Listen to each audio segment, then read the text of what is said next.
आज देश आज़ाद हो गया है, पर हिंदू धर्म का धार्मिक स्थल आज़ाद नहीं हुआ। मंदिरों से लोग जाने से बचते हैं क्योंकि कहते हैं कि वहाँ पंडित तो जेब में हाथ डाल के पैसा निकालते। जो पहला अंग्रेजों ने कंट्रोल लिया था ब्रह्मेश्वर मंदिर पे, वो तमिलनाडु के मंदिर पर लिया था क्योंकि सबसे ज़्यादा रिच मंदिर वहाँ होते हैं। सोमनाथ से लेके औरंगजेब आया, अकबर आया, बाबर आया, खिलजी आया, सब ने आकर के मंदिरों को क्यों तोड़ा?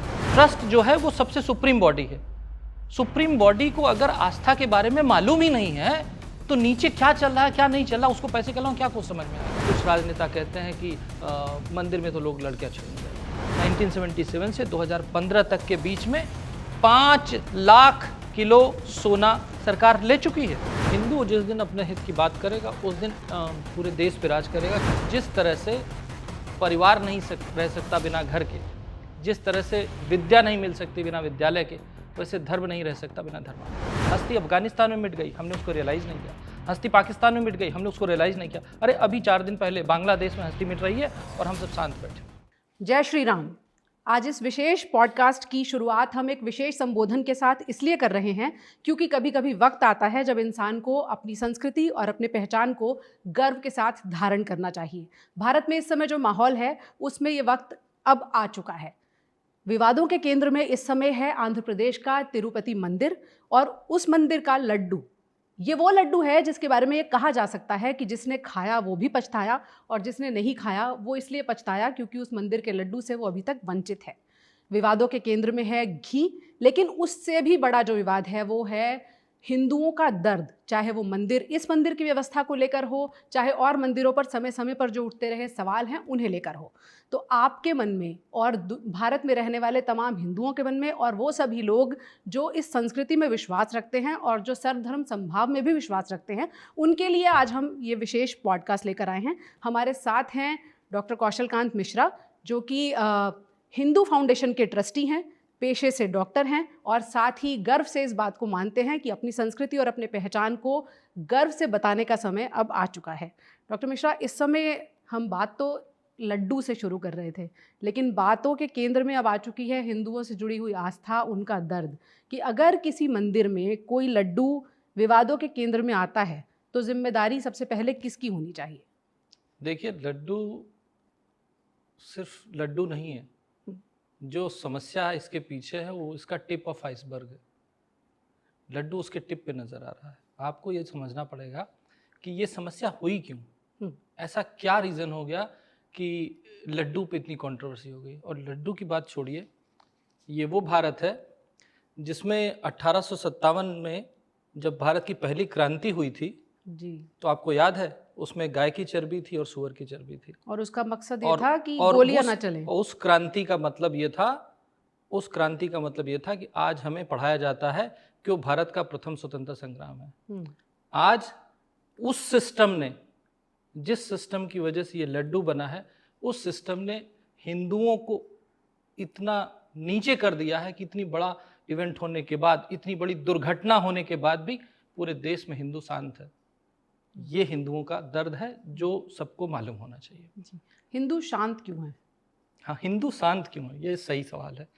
हिंदू शांत इसलिए है, वो भी एक ऐसे देश में जहां वो मेजॉरिटी कहा जाता है। इसलिए शांत है पूजा जी कि आपको कुछ आंकड़े बताने ज़रूरी हैं। हमारे देश में इस समय 5 लाख मंदिर हैं।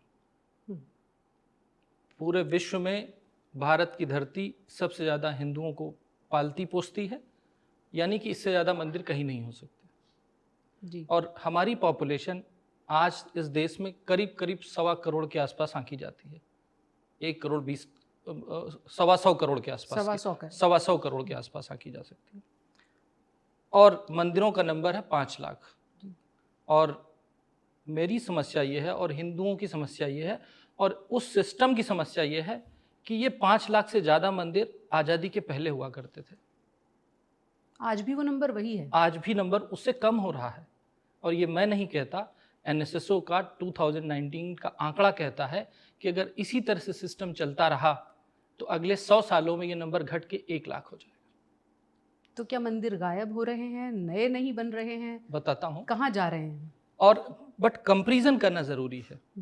अगर हम इसी तरह को दूसरे धर्म से कंपेयर करें, वो धर्म जो हमारे देश की माइनॉरिटी में आता है, मेजर माइनॉरिटी में आता है, जिसकी पॉपुलेशन 17% के आसपास बताई जाती है, और उनके मस्जिदों का नंबर, उनके धर्म स्थलों का नंबर 7.5 लाख है। 16-17% की आबादी वाले मुसलमानों के लिए भारत में 7.5 लाख मस्जिदें हैं। हाँ, और 100 करोड़ से ज़्यादा हिंदुओं के लिए 5 लाख मंदिर हैं। अब बात आती है कि ये चिंता का विषय क्यों है। बहुत बार देखा गया है कि पीयू की रिसर्च हो रही है, इंटरनेशनल लेवल पे यूके में बात हो रही है, जर्मनी में बात हो रही है, फ्रांस में बात हो रही है कि डेमोग्राफिक चेंज हो रहा है। जी पूजा जी, पूरे विश्व का इतिहास उठा के देख लीजिए, चाहे अफ्रीका को देख लीजिए, चाहे आज ब्रिटेन को देख लीजिए, जहाँ जहाँ डेमोग्राफी चेंज हुई है, वहाँ पर डेमोग्राफी चेंज होने के पहले सबसे पहले उस धर्म के धर्म स्थलों की डेमोग्राफी चेंज हुई है। तो क्या बड़ी पिक्चर ये है कि भारत की डेमोग्राफी चेंज करने की तरफ इशारा है? इशारा नहीं है, दिख रहा है, हो रहा है। हम कहते हैं कि हस्ती मिटती नहीं, जहाँ से हस्ती मिट रही है हम उसको रियलाइज नहीं कर रहे हैं। हस्ती अफगानिस्तान में मिट गई, हमने उसको रियलाइज नहीं किया। हस्ती पाकिस्तान में मिट गई, हमने उसको रियलाइज नहीं किया। अरे अभी 4 दिन पहले बांग्लादेश में हस्ती मिट रही है और हम सब शांत बैठे हुए। ये क्योंकि आपका जो सवाल था क्यों हिंदू सो क्यों रहा है, हिंदू इसलिए सो रहा है कि आज देश आजाद हो गया है, पर हिंदू धर्म का धार्मिक स्थल आजाद नहीं हुआ है। 11वीं शताब्दी या 7वीं शताब्दी से अगर हम मुगलों का आक्रमण मान लें, और 11वीं के बाद तो बहुत मैसिव मान लें, उस समय से मंदिरों का डिस्ट्रक्शन चालू हुआ और वो आज तक चल रहा है, और मंदिरों का नंबर दिन प्रतिदिन घट रहा है। ये बात फैक्ट है और ये आंकड़े कहते हैं। अब बात आती है कि क्यों ऐसा हुआ, आंकड़े क्यों। पहले जब मुगल का आक्रमण हुआ, उसके बाद मुगल के बाद 17वीं शताब्दी के लास्ट में 18वीं शताब्दी की शुरुआत में ईस्ट इंडिया कंपनी का इन्वेजन हुआ। ईस्ट इंडिया कंपनी के बाद पहले सिस्टम चलता कैसे था, मंदिर होते थे, राजा प्रिंसली स्टेट होते थे और प्रजा होती थी। हर राजा के पास उनका राजर्षि होता था या राजगुरु होता था, जो उनको धर्म के बेसिस पे एडवाइस करता था और प्रजा की बातों को राजा तक पहुंचाता था। और राजऋषि में इतनी ताकत होती थी कि वो पॉलिसी को बदलता था, मॉडिफाई करता था। अब राजे नहीं रहे, मंदिर बनाता कौन था, राजे बनाते थे। प्रिंसली स्टेट हमने आपने मिलकर वोट से खत्म कर दिया। मैं ये नहीं कह रहा हूं कि डेमोक्रेसी गड़बड़ है, सिस्टम गड़बड़ है। बड़ी पिक्चर भले ही सही हो, लेकिन जो बात आप आज कह रहे हैं, देश में एक ऐसी सरकार है जो तीसरे टर्म में है, एक ऐसी सरकार है जो जाना जाता है कि मंदिरों को बनाने और बचाने का काम करती है। ऐसे समय में हम अगर ये कहेंगे कि मंदिर खत्म हो रहे हैं और हिंदू खतरे में हैं, तो शायद लोग यकीन नहीं करेंगे। लोगों को तो ये लगता है और अवधारणा ये बनाई जा रही है कि हिंदू जगह जगह फैल रहे हैं और मुसलमान इस वक्त जो हैं वो बहुत शोषित हैं। देखिए, मैं राजनीतिक नहीं होना चाहता था, चूँकि आपका सवाल है तो मैं जवाब दे रहा हूँ। ये शायद यही सरकार है जिसकी वजह से आप राम मंदिर को बनता हुआ देख चुके हैं। ये यही सरकार है जिसकी वजह से काशी कॉरिडोर चमका है। ये यही सरकार है कि मथुरा का मामला बार बार कोर्ट में आ रहा है। ये यही सरकार है कि मध्य प्रदेश के मंदिरों और देश के सारे मंदिरों में कॉरिडोर बन रहे हैं। तो सरकार पहली बार एक ऐसी है ये जो हिंदू आस्था पे किसी भी वजह से भरोसा करती है, और हिंदुओं का वोट उनको मिलता है, और उनको हिंदुओं का वोट मिले ना मिले, उनको दूसरे धर्मों का वोट एक भी नहीं मिलता, क्योंकि वो हिंदू के लिए समर्पित कहे जाते हैं या माने जाते हैं। है नहीं है, मैं उस पर अभी नहीं जा रहा हूं। पर बीजेपी को, भारतीय जनता पार्टी को बहुत सारे धर्म के लोग वोट सिर्फ इसलिए नहीं करते क्योंकि वो हिंदुओं की बात करती है। दर्द यहां से है। अब देखिए, मुगल गए, मुगल के बाद अंग्रेज आए, मंदिरों का नंबर मुगलों के समय में कम हुआ। सोमनाथ पे अटैक कितनी बार हुआ, सोमनाथ से लेके औरंगजेब आया, अकबर आया, बाबर आया, खिलजी आया, सब ने आकर के हिंदुओं को क्यों तोड़ा, मंदिरों को क्यों तोड़ा। मंदिरों को इसलिए तोड़ा गया क्योंकि मंदिर अपने आप में हिंदू धर्म का न्यूक्लियस है। आज भी बांग्लादेश में देखिए मंदिर ही तोड़े गए, लोगों के घर बाद में तोड़े गए, मंदिर पहले तोड़े गए। वो प्रतीक है ना, वो प्रतीक है, आस्था पर चोट करनी है, और वो आपका न्यूक्लियस होता है। और अंग्रेज आए, अंग्रेजों ने आकर के मंदिरों पे कब्जा किया। जब अंग्रेजों ने 1817 के आसपास की बात है आए, उन्होंने ब्रह्मेश्वर टेम्पल है तमिलनाडु में, सबसे पहले उस पर कंट्रोल लिया, और उसके बाद धीरे धीरे धीरे 1817 से लेके जब आगे बात बढ़ी तो 40 के आसपास था, 1840 तक उन्होंने देश के काफ़ी सारे मंदिरों पे कंट्रोल ले लिया।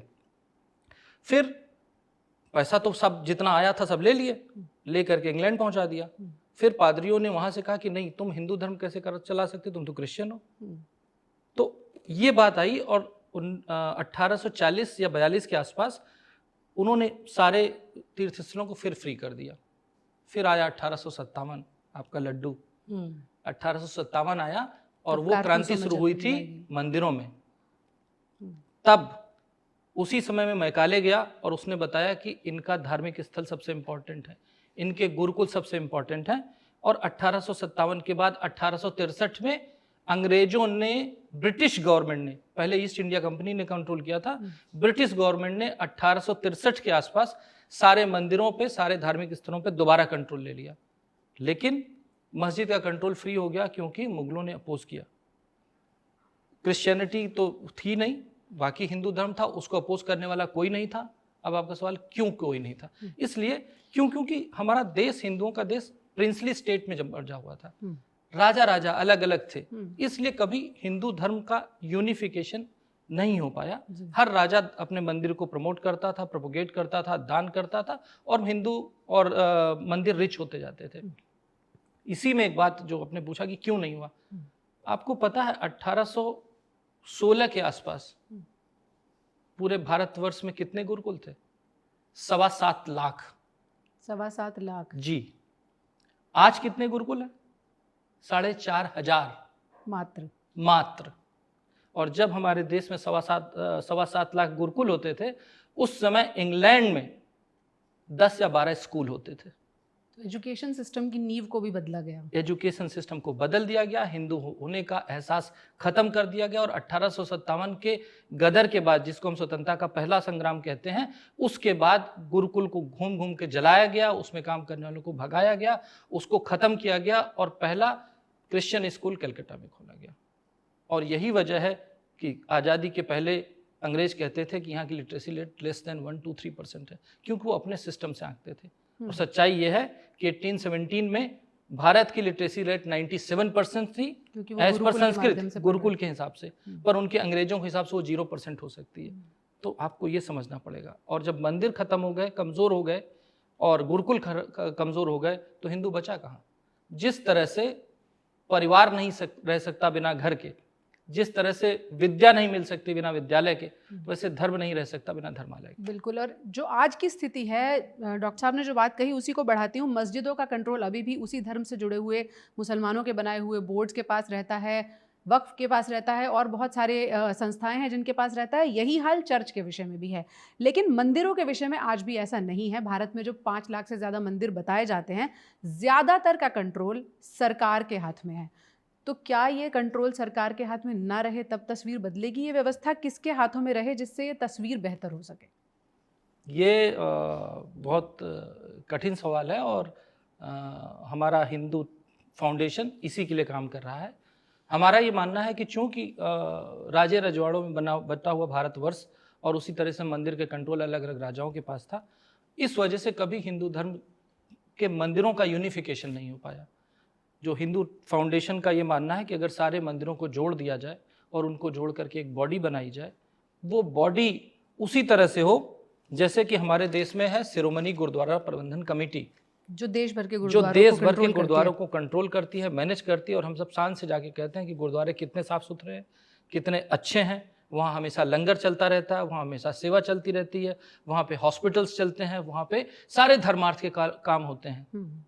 लेकिन मंदिरों से लोग जाने से बचते हैं, क्योंकि कहते हैं कि वहाँ पंडित तो जेब में हाथ डाल के पैसा निकाल लेते हैं, व्यवस्था नहीं है, साफ सफाई नहीं है। और कुछ राजनेता कहते हैं कि मंदिर में तो लोग लड़कियां छेड़ने जाते हैं। तो अगर राजनेता ऐसा बोल रहे हैं तो हिंदुओं को जागना पड़ेगा, उन्हें समझना पड़ेगा कि उन्हें मंदिरों को बचाना पड़ेगा, क्योंकि अगर मंदिर रहेगा तभी धर्म रहेगा, अगर धर्म रहेगा तभी हिंदू रहेगा, और अगर हिंदू रहेगा तभी हिंदुस्तान रहेगा। ये बात सबकी समझ में आती है। शंकराचार्य अभिमुक्तेश्वरानंद सरस्वती ने अभी हाल ही में कहा कि मंदिरों का जो कंट्रोल है वो भक्तों के हाथ में होना चाहिए, श्रद्धालुओं के हाथ में होना चाहिए। बीच में सरकार ने बहुत कोशिश की कि इनके लिए बोर्ड बनाए जाएं, और वो बोर्ड जो है स्वायत्त तरीके से अपना काम करें। केदारनाथ का उदाहरण हमारे सामने है, वहाँ बोर्ड बनाया गया, बोर्ड को डिसमेंटल करना पड़ा 2 साल के अंदर, फिर सरकार ने कंट्रोल अपने हाथ में लिया। बोर्ड्स जब बनते हैं उनके अपने अंदर इतनी तरह की राजनीतियाँ, गुटबाजी हो जाती है कि फिर जो असल मकसद है कि कल्चरल कल्चर बढ़ाया जाए, जो गुरुद्वारों की व्यवस्था है कुछ उस तरह की मंदिरों में हो पाए, वो भी नहीं हो पाती है। तो वहाँ भी कहीं ना कहीं समस्या तो है। बिल्कुल समस्या है। जहाँ पर भी गुड़ होगा वहाँ चींटियाँ होंगी, जहाँ भी पैसा होगा वहाँ करप्शन होगा। और पैसे के नाम पे अगर हम मंदिरों की बात करें तो हमारे देश के मंदिरों से भारतवर्ष की जीडीपी को लगभग 2.35% से ज़्यादा का धन आता है, और जो वेरी करता है 1.5% से लेकर के लगभग 4.5% तक, यानी 4.5% तक। अगर उसका एवरेज लेते हैं तो 2.5 से 3% तक जीडीपी का पैसा अगर सरकार को आता है, तो आप ये समझ लीजिए कि कितना पैसा मंदिरों के पास है। और अगर मंदिरों में इतना पैसा है तो वहाँ करप्शन हो सकता है। आपने कहा कि अलग अलग बोर्ड बना करके छोड़ दिया जाता है, यही प्रॉब्लम है, क्योंकि यूनिफाइड बॉडी नहीं है, यूनिफाइड स्ट्रक्चर नहीं है। आप ये कहना चाह रहे हैं एक सेंट्रल एजेंसी होना चाहिए, जैसे शिरोमणि गुरुद्वारा प्रबंधन कमेटी है। आप ये देखिए ना, दुनिया में 2 तरह के धर्म हैं। एक वो धर्म जो धर्म के नंबर्स या स्ट्रेंथ जो बढ़ रहे हैं, और दूसरा धर्म जो घट रहे हैं। और उसके लिए मैं कहता हूं कि हमारे शास्त्रों ने बताया है कि धर्मो रक्षत रक्षता। जिसने भी, जिस रिलीजन ने भी इस पॉलिसी को फॉलो किया कि आप अगर धर्म की रक्षा करेंगे तो धर्म आपकी रक्षा करेगा, जिसने भी इस पॉलिसी को फॉलो किया वो बढ़ रहे हैं, और हम हिंदू ही इस पॉलिसी को फॉलो करना भूल गए और हम घट रहे हैं। मंदिरों की अर्थव्यवस्था की बात करते हैं। डॉक्टर साहब ने एक बहुत बड़ा सवाल उठाया कि जहाँ पैसा आता है वहाँ करप्शन होता है। भारत में 5 सबसे ज़्यादा कमाई करने वाले मंदिर कौन से हैं? केरल में बना हुआ पद्मनाभ स्वामी मंदिर जो कि त्रिवेंद्रम में है, आंध्र प्रदेश का तिरुपति मंदिर जहाँ इस वक्त लड्डुओं का विवाद जो है वो छाया हुआ है, शिरडी साईं बाबा मंदिर, उसके बाद मुंबई का सिद्धिविनायक मंदिर, और उसके बाद काशी विश्वनाथ मंदिर। लेकिन आप ये जानकर हैरान होंगे कि इन मंदिरों में खजाने के तौर पर, डोनेशंस के तौर पर जितना भी पैसा आता है उसमें से सरकार एक बड़ी रकम लेकर जाती है सर्विस टैक्स के नाम पर, ऑडिट फीस के नाम पर, जबकि दूसरी धार्मिक संस्थाओं के साथ आज की तारीख तक तो ऐसा नहीं होता है। ये सरकार ने एक व्यवस्था बना रखी है और शायद इसीलिए सरकार उस कंट्रोल को छोड़ना नहीं चाहती, क्योंकि बहुत बड़ा पैसा इन्वॉल्व है। तो आपको लगता है कि कभी ये तस्वीर बदल पाएगी, सरकार कंट्रोल छोड़ना चाहेगी? सरकार कोई भी हो, सरकार कंट्रोल छोड़, अगर मुझे लगता है कि सरकार को कंट्रोल तभी छोड़ेगी जब हिंदू जागेगा या हिंदू मांगेगा। अम्मा भी दूध तभी पिलाती जब माँ बच्चा रोता है। बच्चा रो ही नहीं रहा, बच्चा तो अफीम के नशे में सोया हुआ है, उसके पास धर्म का ज्ञान ही नहीं है, इसलिए वो सोया हुआ है और आज तक सोया हुआ है। अगर जनता चाहेगी, अगर पब्लिक चाहेगी, अगर हिंदू चाहेगा तो किसी भी सरकार को झुकना पड़ेगा, वो कोई भी सरकार हो। पर मुझे यकीन है कि जो सरकार आज चल रही है अगर ऐसा कर पाएगी तो यही सरकार कर पाएगी। अब बात आती है कि जो आप कंट्रोल की बात करें, अगर एक सेंट्रल एजेंसी होगी, एक सेंट्रल सिस्टम होगा तो ये सिस्टम आगे बढ़ता रहेगा।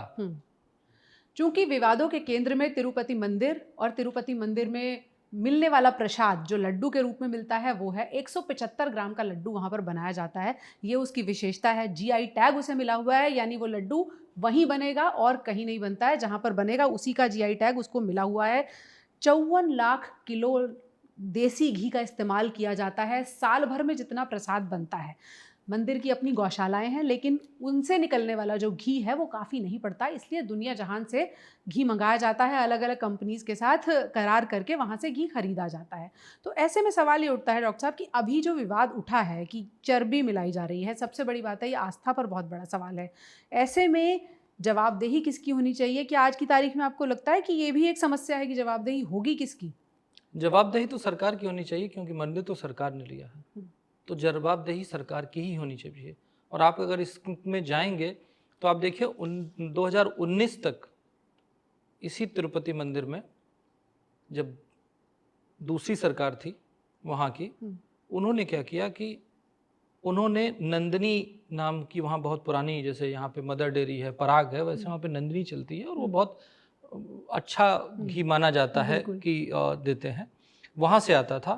पर जैसे ही ये सरकारी सिस्टम के लोग आए और जैसा कि मैंने कहा कि आस्था जैसे ही बदली मालिक की आस्था बदली, तो उसको इससे फ़र्क नहीं पड़ा कि लड्डू का घी शुद्ध है या अशुद्ध है, उसे सिर्फ फ़र्क किससे पड़ा कि फ़ायदा किस में होगा, फ़ायदा किस में, और आप तक क्या पहुँच रहा है उससे कोई फ़र्क नहीं। आपको बताता हूँ, जो नंदिनी घी देता था वो 1000 रुपये पर केजी देता था।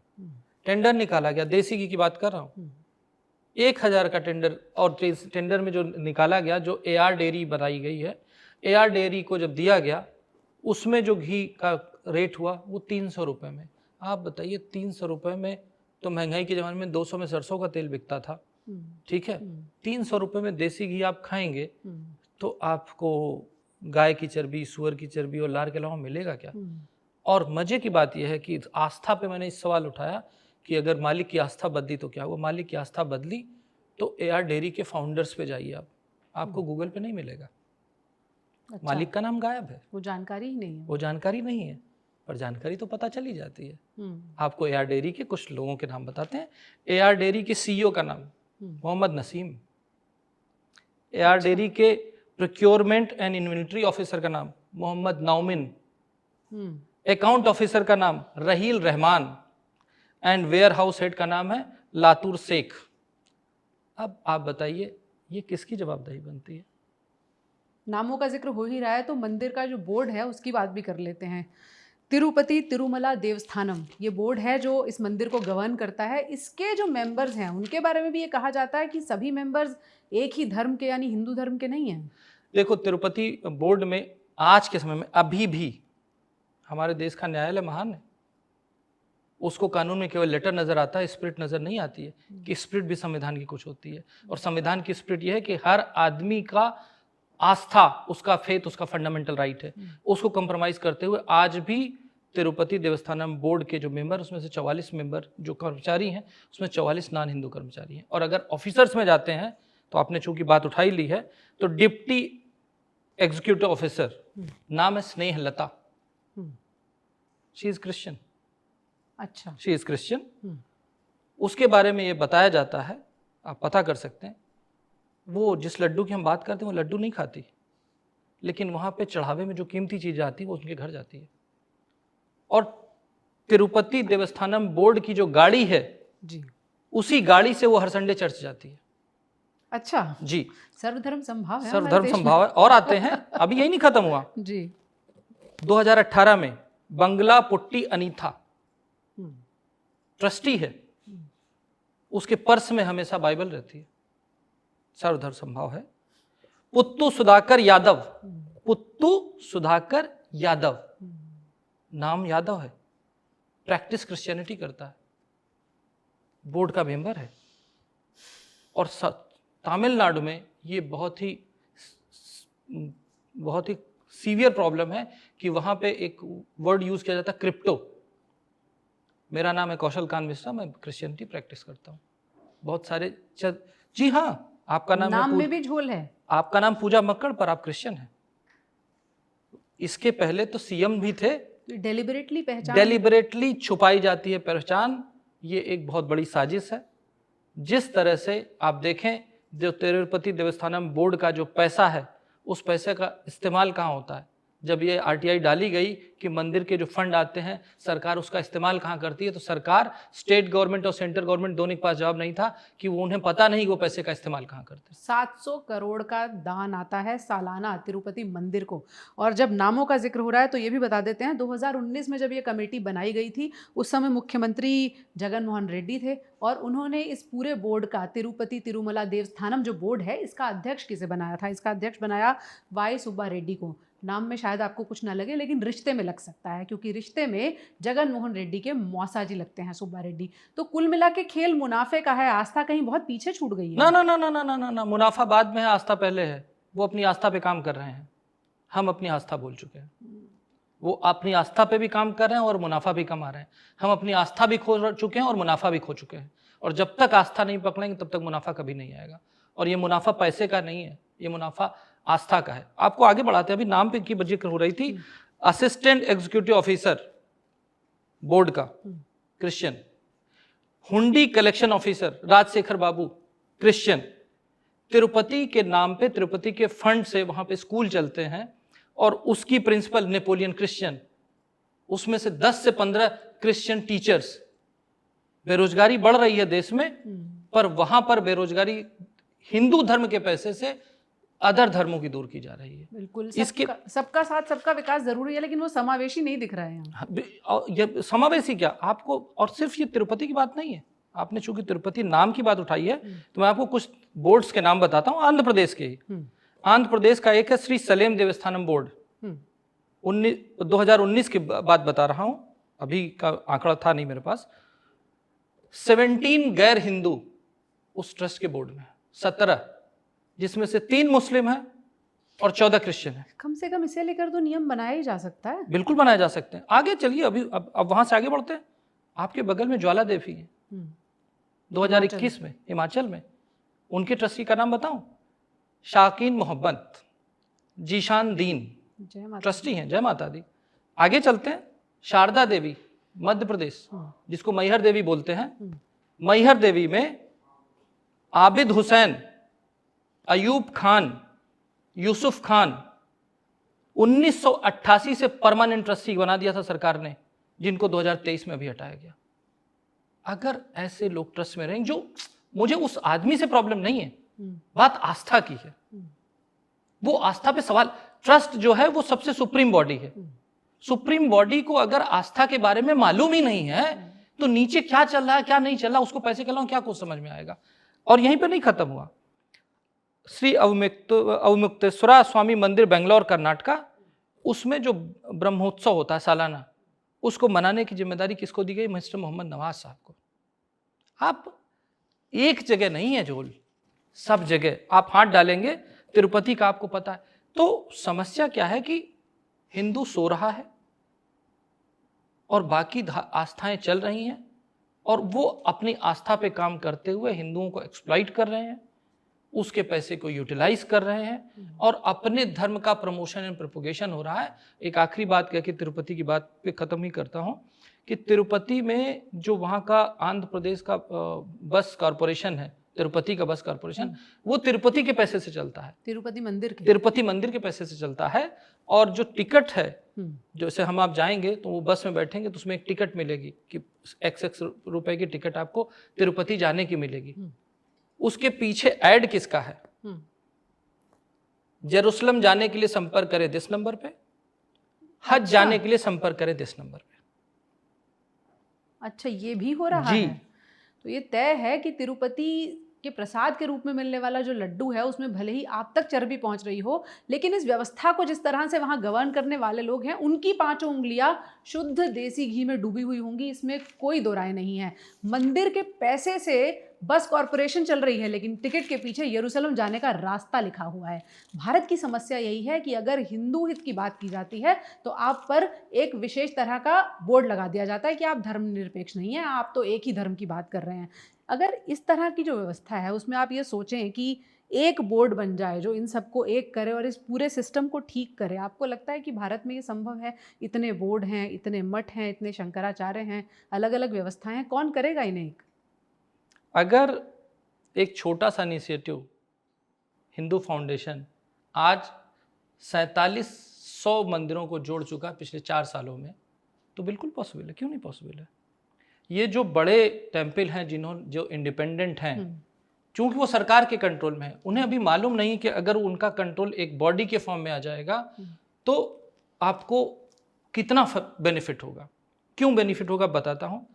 क्योंकि सबसे ज़्यादा मंदिर भारत देश में और सबसे ज़्यादा रिच मंदिर था भारत देश में तमिलनाडु में।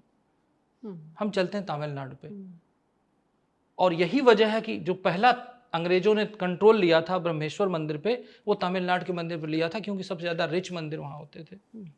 और आपके सामने बैठा हुआ एक डॉक्टर मंदिर से क्यों जुड़ा, इसकी भी बड़ी इंटरेस्टिंग कहानी है। अच्छे खासी हड्डियाँ जोड़ रहे थे आप।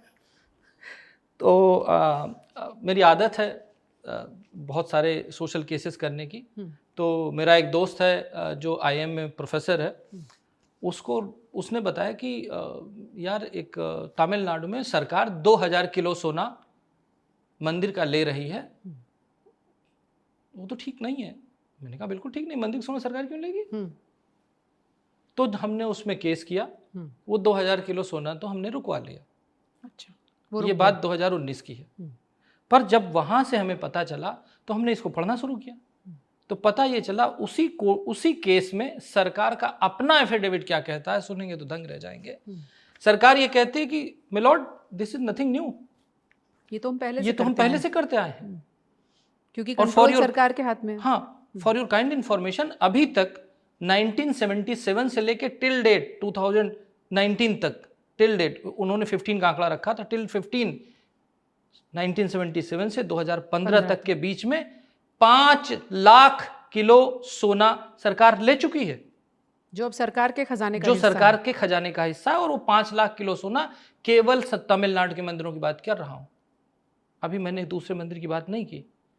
और ऑन एवरेज तिरुपति की बात करते हैं तो तिरुपति में ऑन एवरेज हर साल करीब करीब 150 किलो सोना चलता है। और अगर शिरडी के साईं बाबा की बात करें तो वहां एवरेज सालाना 350 किलो सोना चढ़ता है। और अभी मैंने सिर्फ 2 जगह की बात की है। पद्मनाभ स्वामी मंदिर तो बना ही सोने का हुआ है, तो आप कंट्रोल वहां भी सरकार के पास वहां है। भी सरकार के पास है और खजाना खोलने की बात हो रही है, सुप्रीम कोर्ट आ रही है। अभी तिरुपति की बात आई और खजाने की बात आई तो आपको बता दूं, तिरुपति का जो ट्रस्ट था उनकी तरफ से एक प्रेस रिलीज आई थी, ये 2003-4-5 की बात है, एग्जैक्ट डेट तो मुझे नहीं याद है। उसमें उन्होंने कहा, अभी कुछ दिन पहले आपने सुना होगा कि एक पिंक हीरे की खबर आई थी मीडिया में कि किसी विदेश के राजा के पास पिंक हीरा मिला, बड़ा 300 कैरेट का।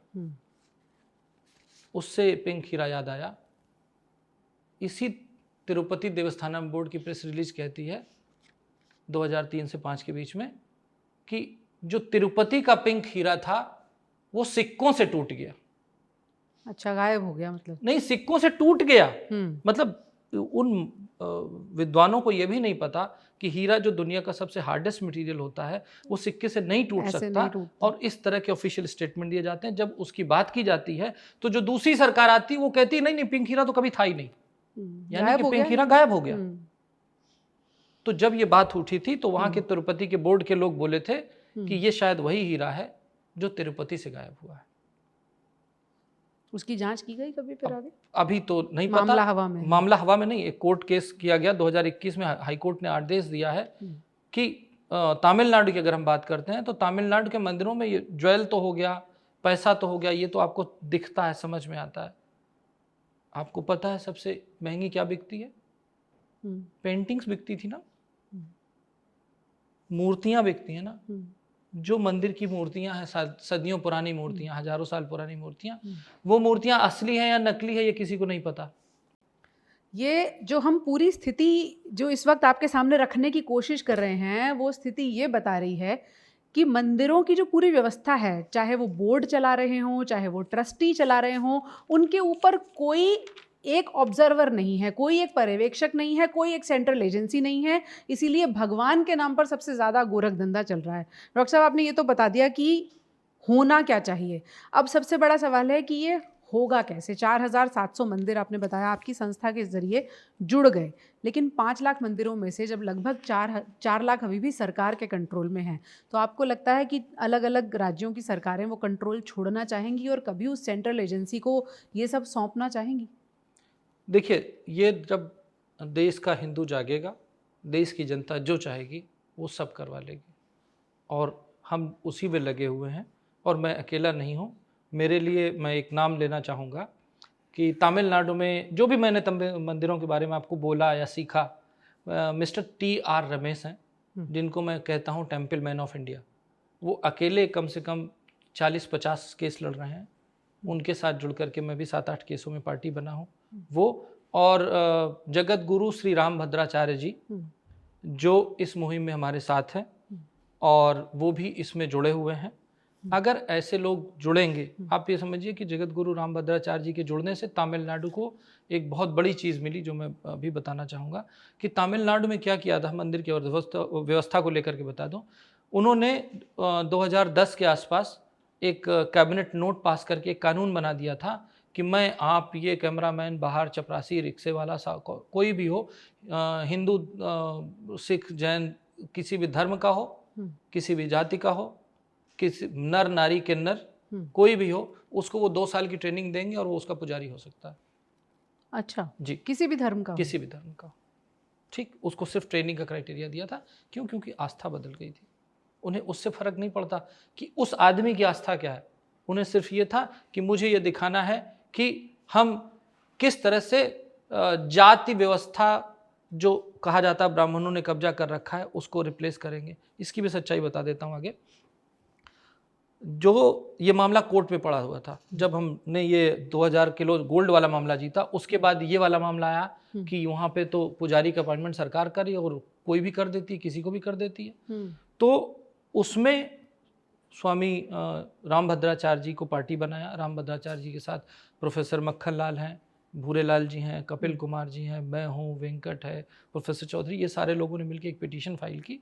उसका नतीजा ये हुआ कि 2020 में एक आदेश आया और आदेश ये कहता है कि अब ट्रेनिंग दे के कोई पुजारी नहीं बनेगा। जो वेदों का सिस्टम है अर्चिका आगमा, उस सिस्टम से ही पुजारी बनेगा।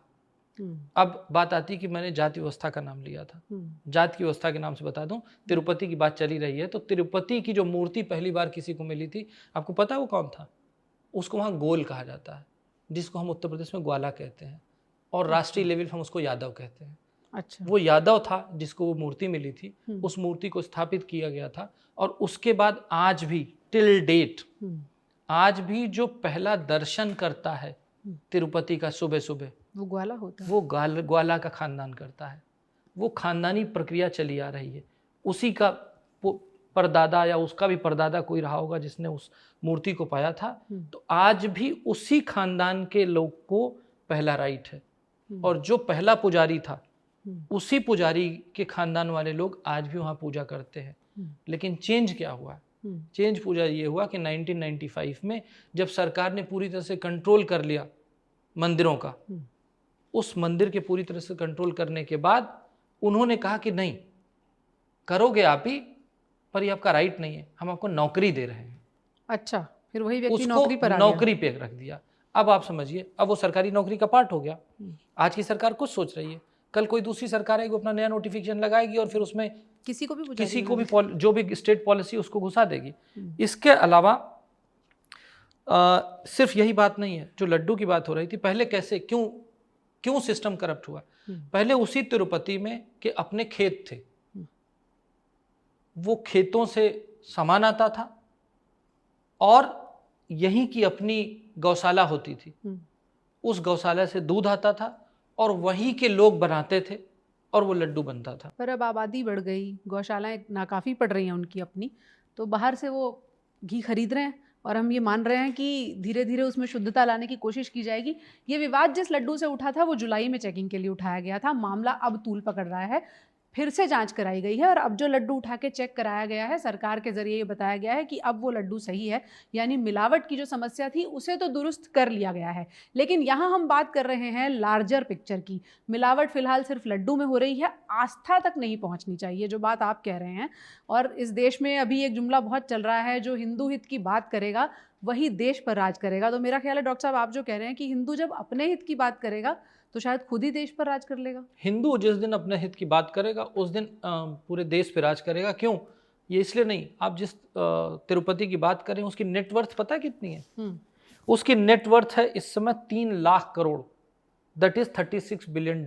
दुनिया का दूसरा अमीर मंदिर कहते हैं जी।